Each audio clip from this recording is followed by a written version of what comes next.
Hello and welcome to Thought for April the 26th. Our readings are Deuteronomy chapter 12, Ecclesiastes chapter 5 and Acts chapter 2. And our thought is, those who received his word.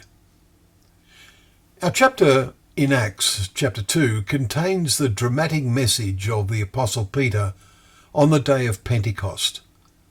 This day is the same as the Old Testament Feast of Weeks, as recorded in Exodus 34 verse 22 and Leviticus chapter 23 verses 15 and 16.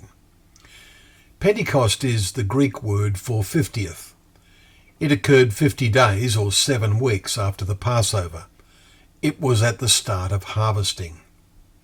Now the climax of Peter's message is to declare to those assembled from a vast range of countries the great significance of what had happened at the Passover. These people, obviously Jews, had come from a vast range of places to worship. It is evident that they had not been there for the week or weekend as happens these days. At the Passover time, the jealous priests had whipped these visitors and others into a frenzy to reject Jesus as a false Messiah. Remember that in the 40 days, Acts 1 verse 3, after Jesus' resurrection, Jesus was only appearing to his followers. The last 2 chapters of John we have just read illustrated this was not on a daily basis. Paul was aware there was one occasion when he appeared to 500 brothers at one time, as 1 Corinthians 15 verse 6 can tell us. We can reasonably imagine that all sorts of what we would be called today unconfirmed reports were in circulation. What an impact the ability to speak in other languages would have had. The mighty works of God, verse 11, were being declared to each in their own language.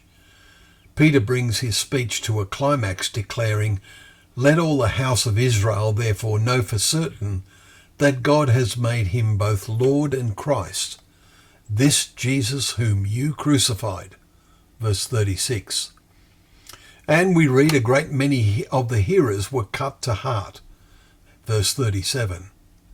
They said to Peter and the rest of the apostles, "Brothers, what shall we do?" And are told, "Repent and be baptized. Save yourselves from this crooked generation." So those who received his words were baptized. We read in verse 40 and 41. About 3,000 of them. What is it to receive the message? It's a very common word in the Greek. The repentant thief on the cross with Jesus acknowledged, "We are receiving the due reward of our sins." Luke 23 verse 41.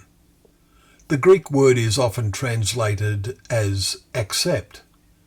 Paul was told when he returned to Jerusalem, "Make haste and get out of Jerusalem quickly, because they will not accept your testimony about me." Acts 22 verse 18. Today the main attitude is either scoffing or indifference. Few are like those of Berea who received the word with all eagerness, examining the scriptures daily to see if these things were so.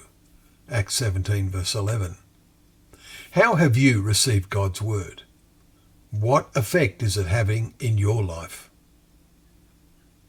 Well, thank you for joining us once more for Thought for the Day, where together we can open up the pages of God's word, knowing that word to be a lamp to our feet and a light to our path.